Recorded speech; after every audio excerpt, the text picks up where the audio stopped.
Hello and welcome to another episode of Property Porn Stars, the premium property podcast brought to you by your hosts David Lindley. And I'm Matt Giggs.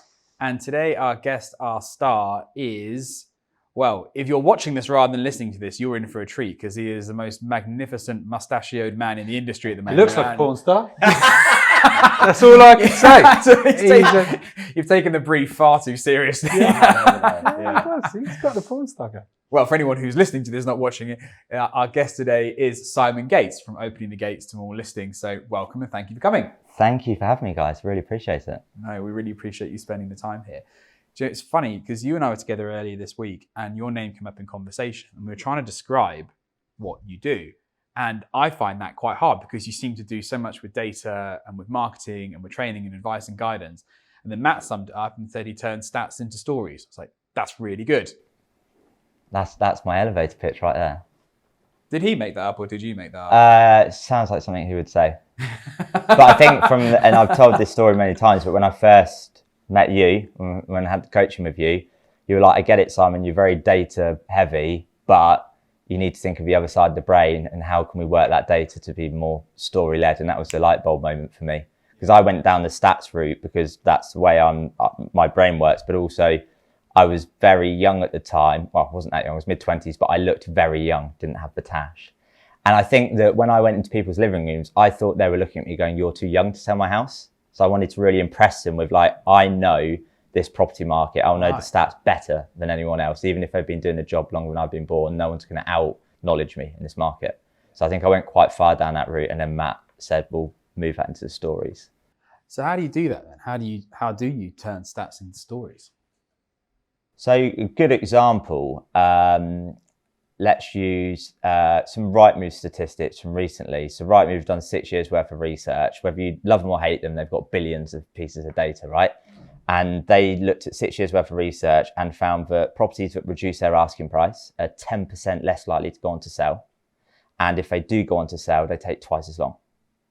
So I'm just imagining Matt's like, cogs now going how you can turn that into a story. But it's like, okay, Mr. Seller, you want to test the market at 525 rather than the evidence supporting 500. If we try at 525 and end up reducing the price, you're going to be 10% less likely to sell, which means you might not get that one you want to buy in that village with the school catchment, whatever. And actually it's going to take twice as long to sell. You said you wanted to get moved by spring. So that's, in my opinion, a way of turning data, stats into a story, which then shows the person looking to move home, yeah, okay, I get that. Because it gives them a real life example. And I think, again, whether you love them or hate them, when you can say, look, 6 years worth of research from Rightmove has shown this, it's a lot different to the estate agent who goes, yeah, but you don't want to put it on at that price. And the seller's thinking, yeah, but you would say that because you just want a commission. Yeah. For example. It's really interesting, isn't it? And we had Chris Watkin on the podcast a while ago, and he was talking about this, the way you have your left brain, right brain. I can never remember which side is which, is logic is emotion. But the way that he phrased it, which really resonated with me, is he said that your emotional side makes a decision and you have to have the logical side to kind of back it up and sign off the decision that you've made. And you can justify all sorts of purchasing decisions on the strength of that. But you need to have both. I think I'm wired quite like you. Like I quite like my stats, but you have to bring it back to emotion. And Matt's right. Stats with stories. So with the emotion part there, I'll probably get this terribly wrong, but have you heard, I think it's referred to as the endowment effect. Have you ever heard of that? I don't know if we spoke about it recently. So there's a really good like infographic for it, but there was like a Harvard study done, and they basically said to half the people, right, David, you own that glass. How much would you sell it for? And then it's Matt, you don't own that glass. How much would you buy it for? And the people who owned the glass in their head would always say more. And it's the exact same thing in the property market we're in at the moment. You've got sellers wanting too much money and you've got buyers wanting to get a cheaper price. That's emotion, but actually there's still some kind of logic in there in terms of data and stats where the buyer wants this. And again, you've got the we fear loss twice as much as we're kind of excited about gain, right? So if someone's got a house on at 500 and the buyer offers 490, the seller sees a 10 grand loss, but actually double in their head. So it's like 20 grand loss. So it's actually easier to get the buyer up to 495 than the seller down to 495 because they see the fear of loss as double, if that makes sense. Does make sense. Okay, so we've gone kind of quite deep, quite quickly. Let's just zoom out for a second. So what's your story of how you came to start opening the gates to more listings? Because you've been an estate agent, you've had several different roles in the industry. Talk us through that journey. Yeah, so I think I've only ever heard myself and Perry Power say this, but we grew up wanting to be estate agents.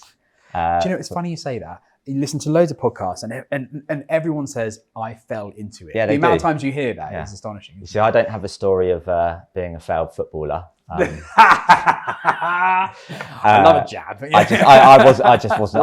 I wasn't even good enough to be a failed footballer. So yeah, no, I always wanted to be an estate agent, and I did it. Much to my mum and dad's, they weren't too happy about it. But yeah, I did that from the age of 16 and worked my way up the career ladder. I was running a branch, and when I went to see Matt, so I got recommended to Matt by a secretary who'd known him for many years, and I felt like I could go on and do more. Matt saw something in me in terms of data, which then led me into Sam Hunter and Home Search.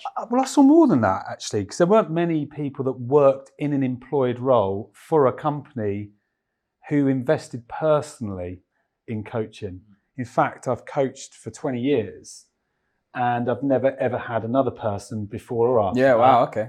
Who went and invested their own money, which they'd pay after tax, in 4 hours of coaching.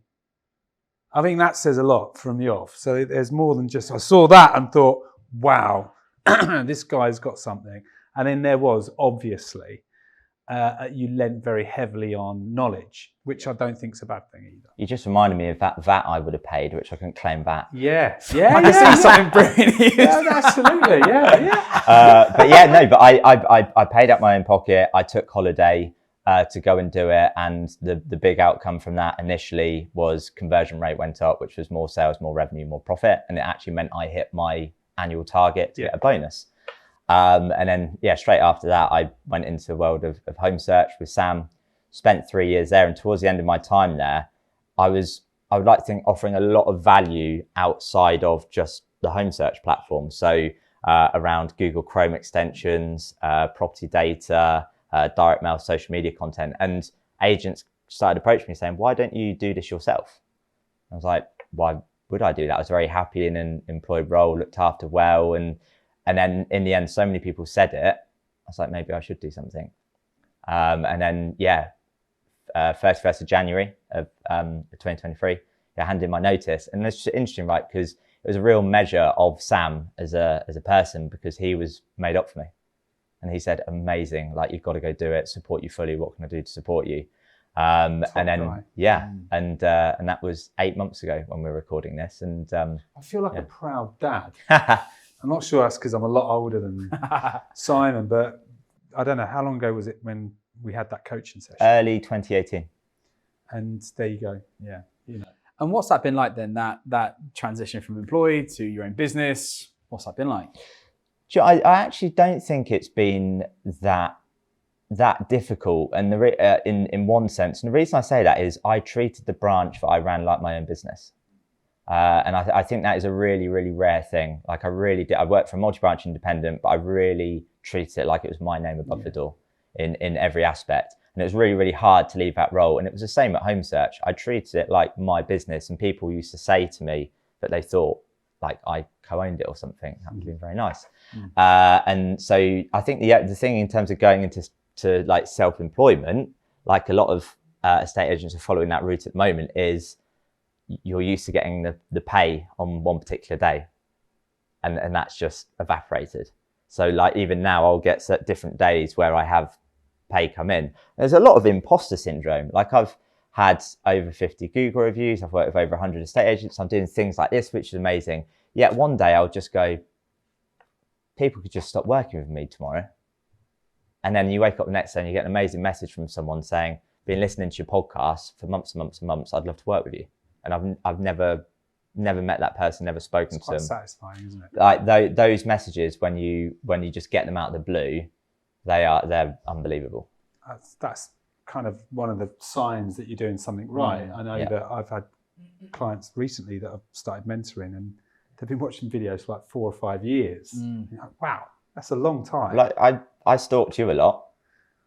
And I think that's a good example of like, and again, obviously we're kind of talking about the premium end of marketing podcast, but I think there's a lot of similarities. So I think I was on LinkedIn, I was seeing your content. I'd said to Helen about wanting to advance myself. She said, you've got to check him out. Went on your website, looked at lots of different content videos. And then actually I remember an event we were both at in late 2017 at the O2. There was lots of some of your old colleagues from the Countrywide days who worked in the same business as me coming up saying hello to you, etc. And I was too nervous and shy at the time in late 2017 to say hello. With that. Yeah, I was like, He knows socials more than I am. I was like, oh, hello, I see you online. Didn't say anything.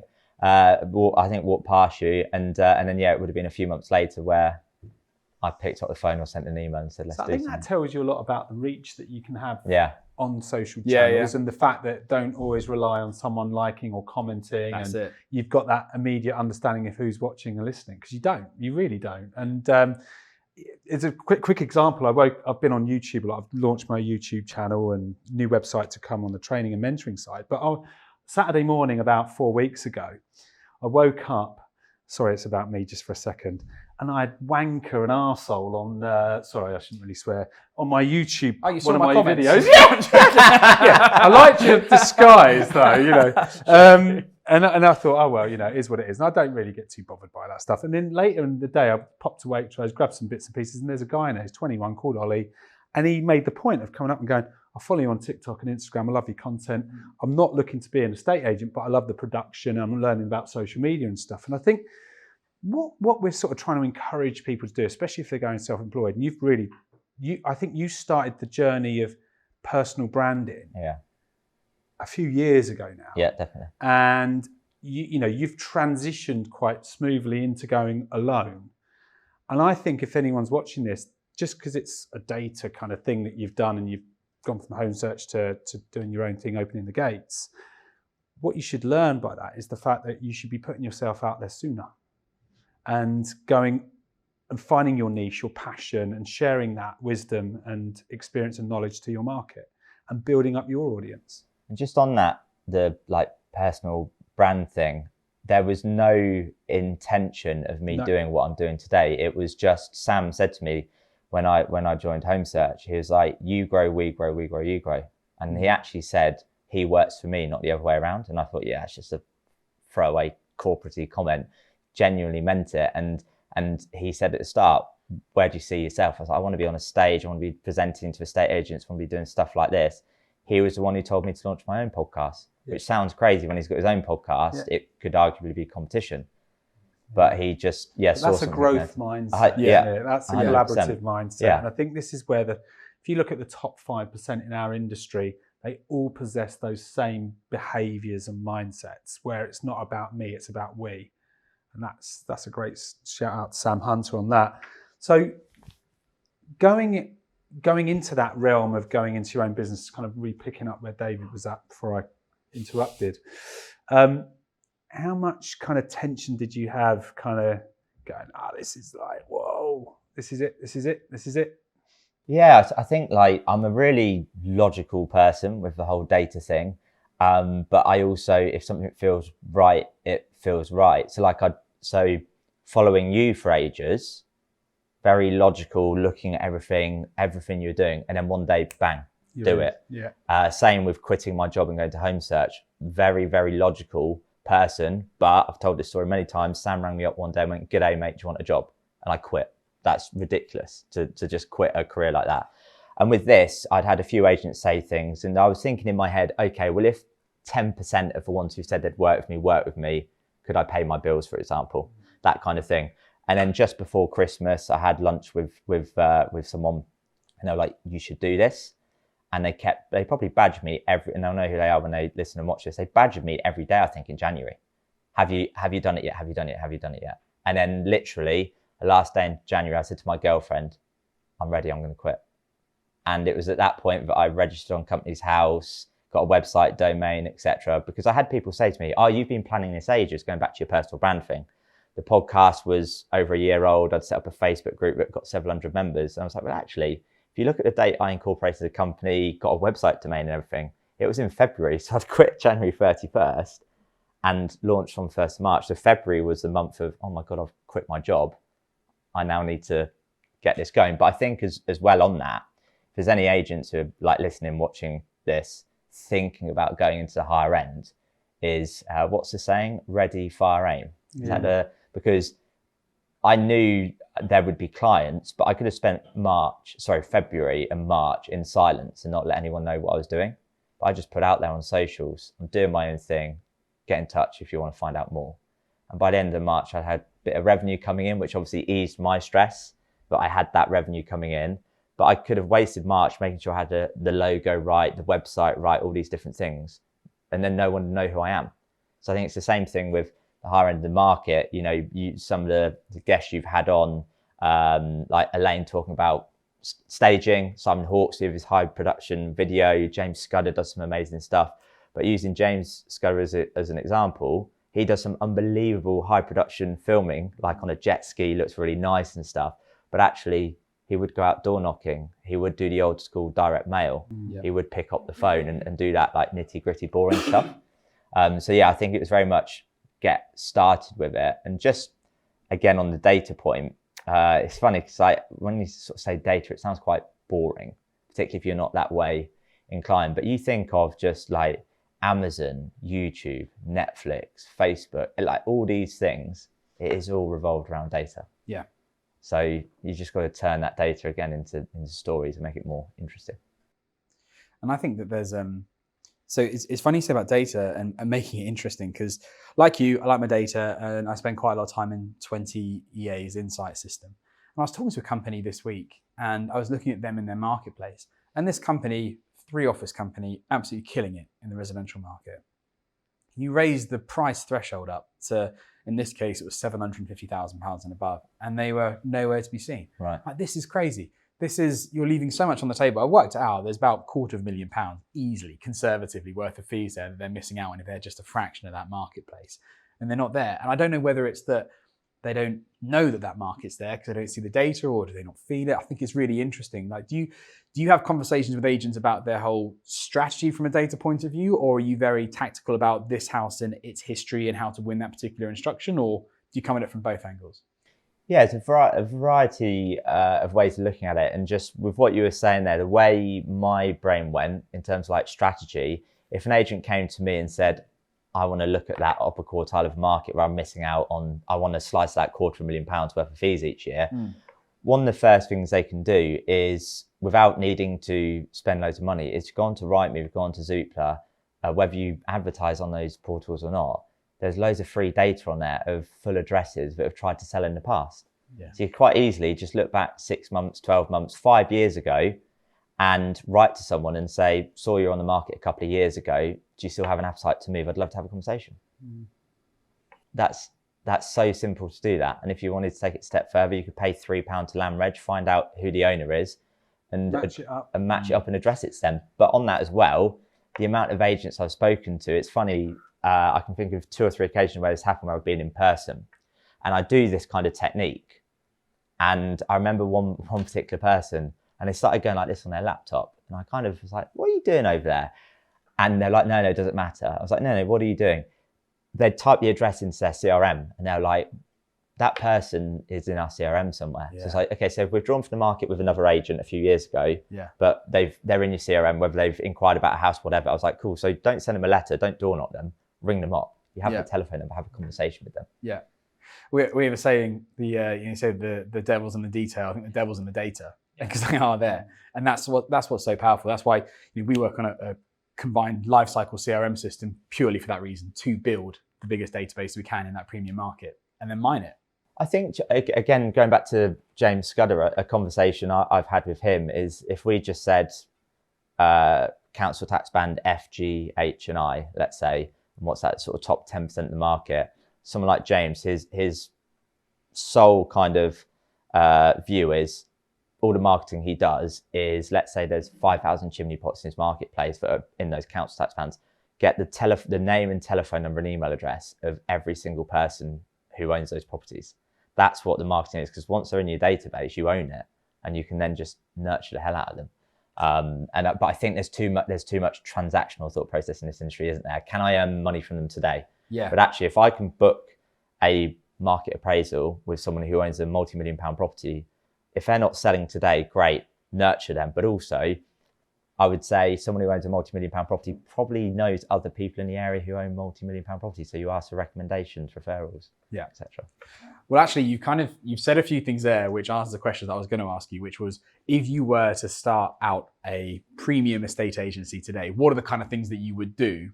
You've mentioned some of them there, so maybe I've stolen your thunder a little bit with that question. No, I think so. I think there's multiple ways to do it. So one, the properties that are already for sale are, it's an overused phrase, but the lowest of low-hanging fruit. Mm-hmm. So the things that are currently for sale, and I think I'm stealing one of Sam's lines from his podcast, but overpriced and undermarketed. There are so many properties that fall into that category. Like the amount of multi-million-pound properties I see in different parts of the country where I'm on Rightmove and the other portals speaking to agents, and there's no video tour, for example. And you think this is a multi-million-pound property in 2023. Yeah. How does it not have a video tour? I think the stat is by the end of this year, 82% of internet traffic will be video. So why have they not got a video on this? Very randomly, earlier today, Rightmove put on Instagram Mary Berry's house. Is that how you say it? From the Bake Off? Yeah. It's on at 3.5 million, 2 agents, dropped 250 grand. No video tour on it. And I'm like, what are you doing? Now, you could, there's a few Google Chrome extensions I think we've spoken about that can help with this. You can see the price changes, status changes. But again, if it was a few £1,000,000, I'd be paying money to £3 to land reg, finding out the owner's name, writing the address, stamp on it, coloured envelope, because there are amazing systems out there. But in the world we live in now, so many agents are using all these same systems and sending out letters at the same time saying the same thing. Yeah. So it's like, how do you stand out from everyone else? So the ones that are currently for sale, undermarketed, overpriced. There's lots of ways you can do that. The withdrawn I've said about. But I've just worked on a direct mail campaign with an agent I work with, and she's looking to go into the upper quartile of the market. She's sold loads of property past couple of years, probably average value of a few hundred grand, wants to go nearer the million. And it's going to be a direct mail campaign to council tax bands F and above in her area. And I'm from Buckinghamshire, so let's just say it's called the Buckinghamshire Premium Market Update. And it's called a new initiative looking to sell luxurious properties. You have been handpicked as one of the top 10% properties in the county. If you'd like me to come out and give you an overview on where your property sits in the market today, value-wise, your equity, what improvements you could do to improve value and saleability, I'd love to have a chat with you. So there's no, do you want a free, no obligation valuation? Yeah. Right? It is, do you want to have a chat about how we can maximize the value and saleability of your home? Because who doesn't want to improve the value and saleability of their home? So many letters, leaflets are all about, do you want a free valuation if you're looking to sell tomorrow? 90% of people are not selling tomorrow. No, it's a long game. It's a long game. Why do you think agents don't do what you just said? I think a lot of agents, again, in the world we live in now with tech, automation, AI being a big thing, they want everything to be simplified, easy, automated. But I think the best agents I work with will find ways to automate stuff and have really good processes, but they'll find something that has a little bit of friction. So like writing an envelope and putting a stamp on it, someone will go, that's going to take me too much time to do that for 10 houses. And I go, okay, if you're thinking that, your competition are definitely thinking it, so they're not going to do it. Do it. So I think, most just want the easy route on that. How often are they doing, in that example there with the update, how often are they doing it? I'd be saying to a quarterly update because, again, this if something works really well in direct mail, it should work well in social media and vice versa. So, for example, I have something called a dream home campaign and a dream price campaign. And that could be winter, spring, summer, autumn. So we've just come into autumn, and it could be a postcard or a social media, and it says, if I could get X this autumn, I would sell my home. DM me your figure. That's a direct mail campaign, that's a social media campaign. And I've had numerous estate agents who have booked multi-million-pound valuations because they've literally put on their Instagram story, like I just said, if I could sell my house for X this autumn, I would put it on the market, or whatever the exact script is, DM me. And people going, yeah, if you get me £2 million. James Scudder is a very good example. He's getting too much airtime on this. But James is a good example. He put that on his social media And I actually think he was on a stag do or in a wedding in like Malta or something, very randomly. Because I said to him, why are you messaging me at this time of night? But I'd said to him about that. He did it, and it got results. That's awesome. And then to ask the inverse of that question, what mistakes do you think that are agents making, that if agents are looking to win more premium business, what mistakes are they making that's preventing them from doing so? I think part of it is they probably think they can get away with doing what they would do on a more normal listing. So yeah, let's take the photos ourselves, let's do our floor plan, things like that. So I think that they don't realise that actually those homeowners do want to pay a higher fee, and they do want high production. They are going to go shop at Waitrose. They are going to drive, a German car, for example, on that. And I think as well, fees. I had this conversation with an agent the other day where they were like, well, at £1 million, so let's say their average fees at 1%, for ease of maths for me. They go, yeah, we're 1% agents. If we sell something at 300 grand, it's a £3,000 fee. But at £1 million, I'd do it less than 1%. And I was like, why would you do that? Well, because money-wise, I could charge 7.5, £8,000. It's still almost triple what my normal fee is. Yeah. And it's like, that's the mindset you're going in with. And obviously you're big on mindset and belief.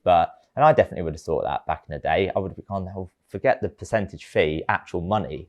But actually, again, we had this conversation when we recorded the other day. You said that I think the difference between a guild agent and a fine and country agent back in the day, and you said the difference in percentage terms of what the higher end of the market charge versus the more normal end. Yeah, it was like 0.4%. But more accurately, because I used to use that figure, but it was more accurate with Simon Ledbetter did this Voice of the Agent survey, and you can see he's broken it down by price point that shows where you are in the normal residential market, what average fees are, and so it's interesting actually. Right at the bottom of the market, it goes up because you have a lot of fixed fees, and then it comes back down again for where there's the most competition for properties in that residential average property price marketplace, if you like, £250,000, £300,000. And then the further up the market you go, the higher the percentage fees are. And that's why I'm so passionate about the premium markets, because you can buy in the high value with the high percentage, and it becomes really lucrative. And on the premium market, again, you just made me think of something which we just do not do in this country, but the buying agent side. So I can think of an agent who, to cut a long story short, sold a house for someone, and that person, or they bought through her, I can't remember which way around it is, but the son was struggling to find somewhere. He had a very healthy budget of £3.5 million, wanted to live in a Surrey sort of direction, couldn't find anything. She then wrote to several properties on his behalf, and it basically said, dear residents, got a client called Matt and Melissa looking for XYZ. They've got a few children. They want a bit of acreage for a horse, whatever. And there's no fee for you to pay. We are retained by the buyer. And they had half a dozen sellers ring up and go, is that legit? Like, if we sell our house, we didn't have a fee to pay. He went, yeah, I'm paid by the buyer. So he went out to appraise a few of these properties, didn't go anywhere because it wasn't the right property for that person. But she did sell one of the houses to that person and charged them 2% plus VAT to the buyer. So they made £70,000 plus VAT from monetizing the buyer, not the seller. Astonishing. And I think at again, that multi-million-pound market, buyers will much more happily pay fees because you're doing all the legwork. Yeah, and you're going to it's a bit like the story you've told of in your early days of Gigs & Co. and that London thing. Yeah, 100%. So I think that when someone's exiting their house and they're perhaps wanting to be cheaper on fee when selling because they've exited that, whereas the purchase at the higher end of the market, they're excited. That's like, I'm going to be in this home for the next 10, 15, 20 years. I think they're more likely to actually pay a fee there, particularly if you can source the whole market, because we all know Rightmove is showing a very, very small percentage of the market, whereas actually the best agents have got a mailing list, a database, they've got, pocket listings, etc. So yeah, I think it's a big, big market that's missed. Because I know that Parry Power talks about this. I remember he used to talk about it quite a lot, this onward negotiation service. But why don't more agents do that then? Good question. Why don't more agents not do it? Because it's out of the norm. They're just we're just so slow to change in this industry, aren't we? You think of how far this industry's come along during the COVID years. Like, it went forward probably 10 years in the space of 2, yet we're still so far behind. So I think I'm a really good example, because having gone from a estate agency into a proptech business, I could not believe how far behind I was on like the tech side of things. So, I mean, this sounds crazy, but for example, like printing off an invoice and then hole punching it and putting it into a folder and emailing it as a PDF to a solicitor. And I was like, that's actually such a waste of paper. And why don't I email that trackable to a solicitor so that when the solicitor says, I never got the sales memorandum, you go, you bloody did, because I've tracked the email and I know you opened it. So for example, I have tracking on my emails. So I know when someone clicks a link, I know when they open it. And Preach converted the whole life cycle thing. It's telling you who to ring because people are interacting with certain bits. So yeah, going back to the question, yeah, I think we're nervous of it, and also not thinking we can charge a fee for it. How many things do we not charge for in this industry that we should charge for? Like, you think it's crazy that most we only charge when we sell a house? I think the biggest shift's going to happen in the next 5 years, even bigger than the last 5. I think if you look at why people don't do it, it's possibly because they're not motivated. They're not self-motivated. We've probably got the wrong people in the wrong industry. Too many of the wrong people in the wrong industry. If you think about value-led estate agency, so people that are going to help out on the onward, they're going to spend more time with the client on their sale, they're going to create staging, they're going to do all of these things. That's someone who's completely invested in the whole process, who understands the outcome and how to get there. I think we've got to attract more people to the industry who are of that ilk, who have the mindset, they are self-motivated, they understand why they need to do these things, as opposed to the employed mentality that we've perhaps lent on for many, many years in a estate agency, because it's been driven by corporate, perhaps even independent agents recruiting and employing people, a bit like ourselves. You want people to do a job. Actually, the consumer doesn't want you to do a job anymore. They want full service. They want someone that they trust. They want to be able to talk to you. They want to be able to feel that they've got your time. Those things really matter. And I think what we spoke to our last guest about, Adam Lascelles, is how you bring more people into the team, as in people that can collaborate to get someone to their outcome. And I think what you're talking about is exactly the same. And I think agents that are grasping the fact that the future is in that region rather than in the region of desperately trying to achieve a listing, which in this market with the first agent is unlikely to sell, more than likely to sell, it makes no sense, you know. So I think over the next 5 years, the more companies that are looking to create self-employed opportunities, start businesses with people and bring people in to help achieve the vendor's outcome and look at onward negotiation, those guys are now starting to really innovate. So on something you said there, and self-employed and the collaboration piece, I've got a story of a friend, one of my best friends bought a property in London a few years back with another friend. I've strongly recommended he didn't buy it, but he thought he knew better, even though I had a few years industry experience behind me. I'm sure we've had that.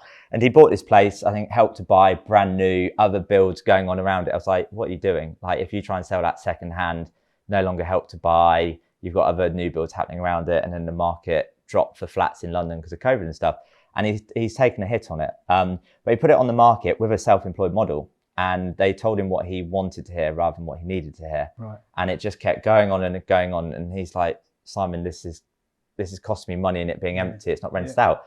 Could you recommend someone? I was like, hallelujah, you're finally taking my advice. So I recommended him to someone, and agent got involved and told him what he needed to hear rather than what he wanted to hear. And he also charged a higher fee. And my friend was going, well, you're telling me to alter the price. You're telling me you're a higher fee. Why am I going with you? He said, because I'm going to get you to the finish line. And he said, not only that, you're not just employing me, but when you employ me to list your home, I'm going to contact the other local agents because I collaborate. And I'm going to say, we've got this property at this price. If you have any buyers, we'll split the fee. Yeah. Now, the best part of the story is this last bit. And I can't remember if I've told either of you this before. He did that. He got the listing. He collaborated. And he sold it to another agent's buyer and split the fee. Which agent do you think had the buyer? Guy that already had The original agent. Oh my God. Stop it. Yeah.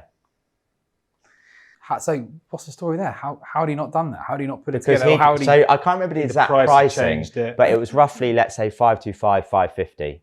So at that price, he didn't have anyone. But then it comes at, let's say, 500, the right price, different price bracket. And he's had, I don't know, an email, a text, a WhatsApp come through. I don't know how the agent does it. And he's gone, God, if that's 500, I'll probably just register someone who would buy that. So let's say that agent charges 2%, the second agent, and the seller's going, well, the other guy said it'd be 1%. It's like, well, you're paying 1% no matter what. And I think Simon Hawkes said this, but it's like great news. For the extra 1%, I'm opening up to every estate agent in this area. Yeah. So you're not just getting me, you're getting everyone. Yeah. On that point, why do you think more agents don't collaborate that way? Is it because there isn't enough fee there to share? Yeah, the fees aren't good enough, are they? Really? Like, you think average fee? They're not good enough to split fees. Do you think they're going up now? I mean, it's a bit generalist question, but I honestly think that people are now starting to look and go, do you know what? I just get this sense that if you looked at fees in 2 years, I think if it's a tougher you're market, see it going up again. Well, so tougher market. So what we've got, I know obviously like 21, 22 were unicorn years, but what we're going to have 20% less transactions in 2023. You've got 20% less transactions. You've got to make your money back somewhere. It's a bit like the tenant fee ban several years ago. Where can we make that money back?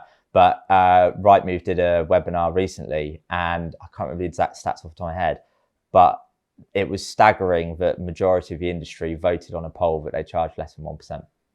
And only, I'm going to say it was about 10% charge 1.5% or higher. Why do you think that is? I think we haven't improved enough as an industry. So you think now like video and stuff, how many other industries have been doing video for many, many years before us? And it's a bit like let's use cars as an example. You book your car into a garage, and even years ago, they'd film a video going, hey, this is the issue of your car, Mr. Gates, da-da-da-da-da. And you're like, that's pretty good. Yeah. Why are estate agents not doing that sort of thing? So, and I think it's almost a double whammy for our industry as well, because I think it was James Scudder actually. He's getting too much airtime. We'll invoice James for this. Yeah. But he was saying that the videography is an investment in him, in his brand in the area, because he is presenter led. It's his face, it's his brand, and obviously it's for the property. But then that is what's going to attract his next instruction, because the owners of similar houses will want to sell with an agent who sells similar local houses. I think so many estate agents look at everything as a cost. Yes. Like you just said. So James is going, okay, it's an initial cost to do that video and put it live. But he's saying it's a long-term investment, like you said, because actually how much more business is he going to attract to it? Yeah. And for example, if he has 10 people view that house and 5 of them have a house to sell locally, I say, well, actually, a lot of the investment you made in that video has brought buyers to that house who've had a house to sell locally. Yes. I think too many agents don't see it that way. And people say to me a lot, oh, I see this event, that event, that event. I'm going to all these events, paying to be there or going, taking time out of my day. And I like to go to and build relationships, add value, etc. But from a selfish point of view, I'm taking time out of my day and I'm seeing it as an investment of build relationships. Like coming here today, like it's an absolute pleasure to be here. But from a selfish point of view, someone's probably going to listen to this podcast at some point and go, I've never heard of that guy. That's interesting. Yeah. Go follow what I do. And maybe very, very far down the line, there might be business to be had from it. It's not the intention I've come here, but that will be a byproduct. That's that long-term mindset, isn't it? It's that long game. You know why you're doing this, know what you're trying to achieve in the future. It's not about next week's result. And I think that's where estate agents, I think, that are, because in a year, it's tough to achieve a lot. In 5 years, it's a lot easier, So actually, let's work down 5 years. Where do we need to be in 5 years? 2.5%? Okay, what does that look like? Let's work our way back from there. What does the actual experience need to be? If there was a wow service, what does that actually need to look like across the journey? It's kind of like, okay, this is how we're going to get there. And actually being brave enough to take the market. Ian Story was another guy we had on. He went from low fees to high fees. So the same guy just went, no, I know. And it's completely down to the fact that he had a vision, a passion for the market. He knew what service he needed to deliver. That's how I'm going to do it.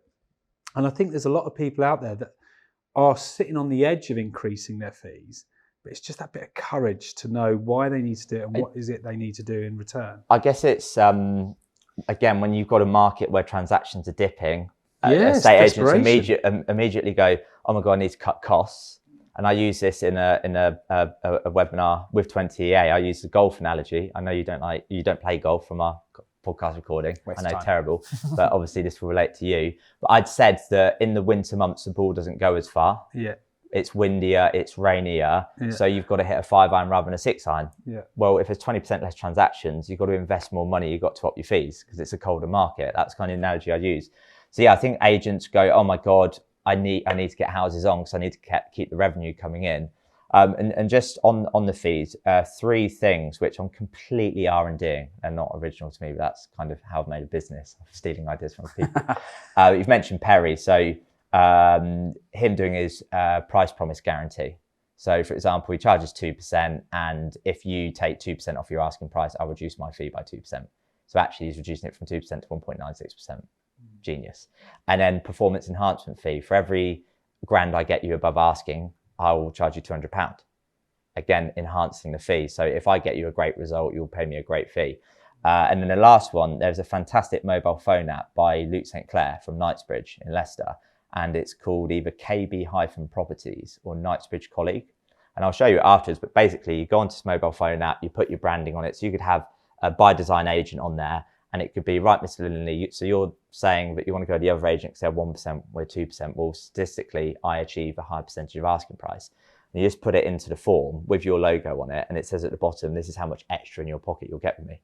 So I am a higher fee, but actually you're going to get more money in your back pocket. Yes, the net result of the transaction is more in their pocket. And I think when you say it to someone, like we're talking now, they kind of still go, yeah, but you still double the fee. But when you have it in front of them and they can literally see the numbers and go, I get it. So whilst you charge more, you actually get a few % more in the back pocket because you actually negotiate.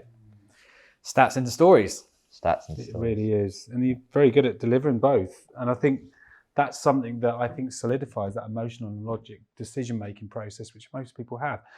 Just thinking about that fees, those fee conversations at the minute, I genuinely believe that this market's going to be the best for the longer term for the industry in the UK. I genuinely do. It's forcing people to make decisions, isn't it?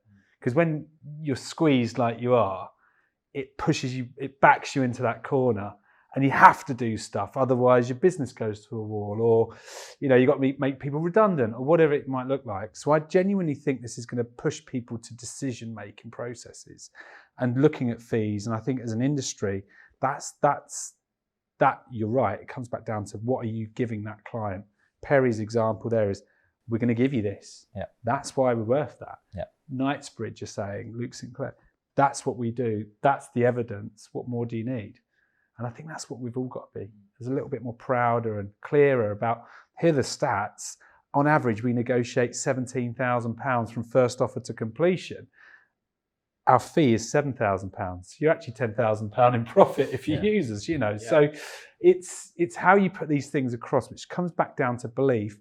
Then to build belief, it comes back down to stories and stats. And that's why he turns stories. Stats. It was Stats. So good. It was so good. That's why he turns stats. We're not into editing. stories. We're not editing. So going back to R&D, we're ripping off and duplicating. What, in terms of what the future looks like, what are the best agents doing now that you've seen that you would recommend other agents do to improve their fees, their instruction levels, their conversions? You work with lots of agents. What are the best ones doing? I think relentlessly consistent is a boring answer, but they are so consistent. They turn up. So it's painful to say it again, but James Scudder is an example. Perry Power is an example. Every day I open up social media. Matt, you're an example. Every day I open up social media, see something. And it might not be the best work you've ever done, but it's constantly posting so people are seeing you. So social media, and Tanya Baker has said this before, social media is actually a search engine. Like more and more people are using social media as a search engine. So going to Instagram for inspiration, ideas, same with TikTok, for example. So yeah, relentlessly consistent. But again, to do the like super sexy, exciting things like the video tours, you've got to do the hard stuff behind the scenes. So do that door knocking, send out that direct mail. So I think the best agents I work with, they're very, very active on social media. They do believe in direct mail. And I think people hear direct mail and they just think leaflets, no, actual direct mail. And a really simple one as well is getting reviews and testimonials. Yeah. like if you do an amazing job, get some Google reviews. Yeah. Like the amount of times I've had business doing what I'm doing now, when I was at Home Search, when I was an estate agent, there's several hundred Google reviews there, and it's helped. And one last point on it is when you are in the living room, so asking them, why am I here? Out of all the estate agents you could pick, why am I in your living room? And when they choose to work with you, again, out of all the agents, why did you choose me? And then that's your marketing message. Here are the 5 reasons why people are choosing to work with me at the moment. And I'm completely R&D in that from Josh Fegan in Australia. But I think that's a very good example. And then on it as well, when you're in the living room, someone might say, oh, I'm here because of a recommendation. I'm here because of a letter. But a key question to ask is, and what other marketing have you seen from me in the last 6 months?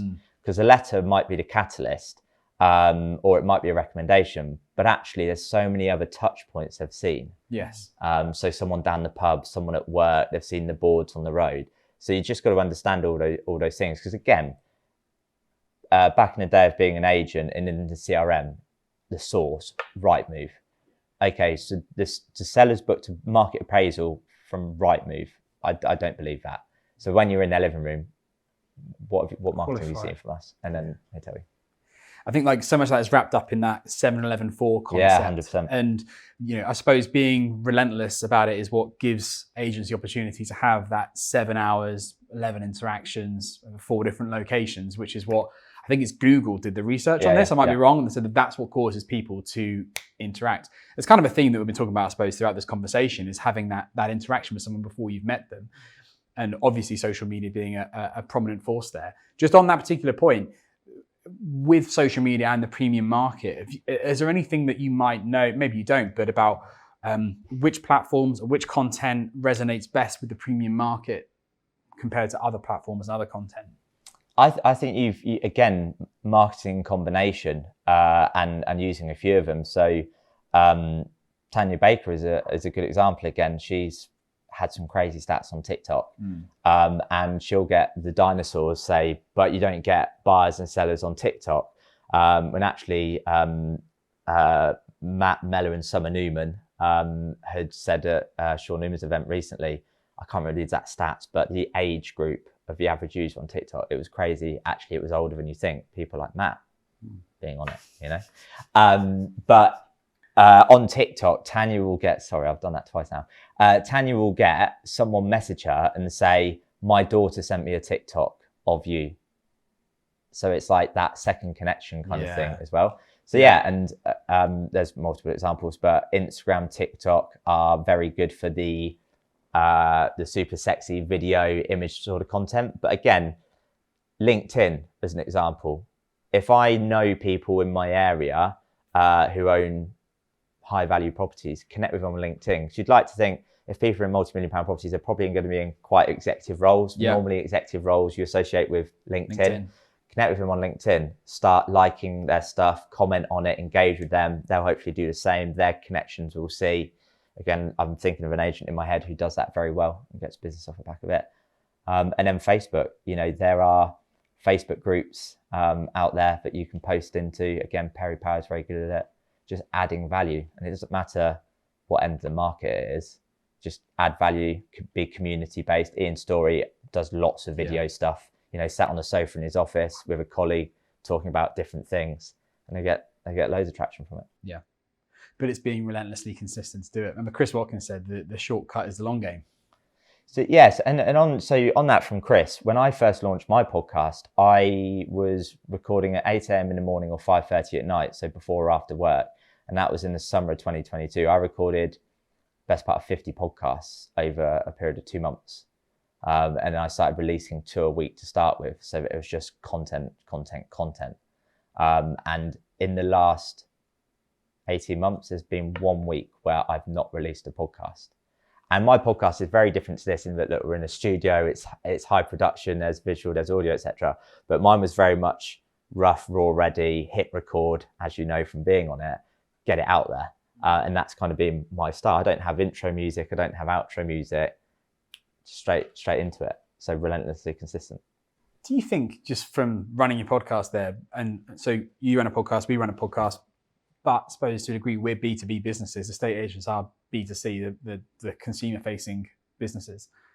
Should they start podcasts? Yeah, 100%. I think Ian Macbeth at Avocado is a really good example. Yeah. They use social media very well. They do, I think, podcasts geared towards estate agents, but then they also do ones geared towards the public as well. If I was back being an agent now, I'd immediately be doing a podcast and thinking Newport-Pagnell, interviewing the local business owners.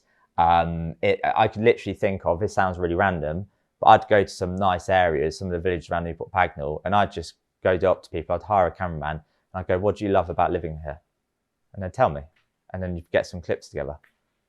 Just random people on the street. Random people, literally random people walking a dog. What do you love about living here? and they'd tell you, and they might say, sod off, I don't want you posting that. Yeah. But actually, again, you see it all over social media of these things on TikTok, Instagram, YouTube. So I'll say my last question, it's a penultimate question, but come back to the start of this conversation as well, talking about what you do. What is opening the gates to more listings? If you're an estate agent listening to this and come back to what you said, maybe they've not somehow heard of you or heard from you or seen you on socials. What does opening the gates to more listings do for estate agents? Why should someone work with you? So it's turning data into opportunities, I would say. So that could be data that's already in your business already, or it could be going out and looking at data to bring it into your business as well. So for example, let's say you've got someone, let's use Gigs & Co for example. So 2012 launched. So one of the things I'd be looking at is, as we get towards the end of the year, right, ringing everyone who's ever bought a house through you and asking them if they would like an equity update. You talk a lot about protecting equity of someone, protecting their price, not a free valuation.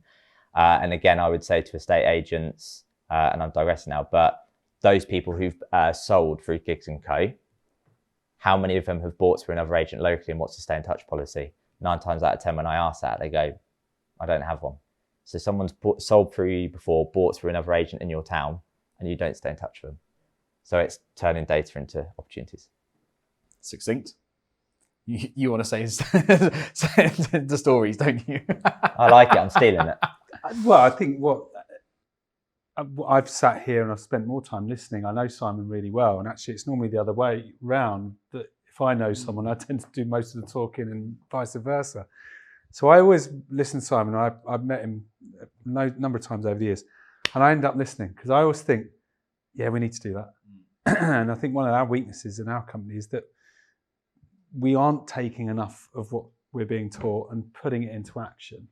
I think there's loads of reasons for that. You can break it down. Actually, our team's a lot smaller now than it was. There's loads of different variables. But if you're looking at or watching this or listening to this, I would go back and listen to it again. That would be my recommendation.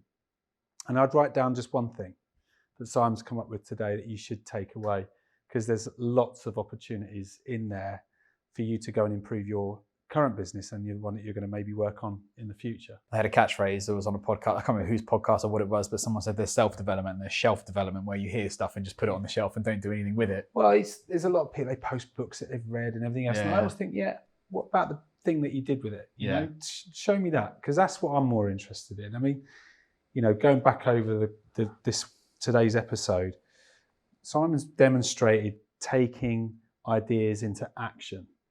And that is why people want to be different. Oh, I want to be different than the competition and blah, blah, blah, blah, blah.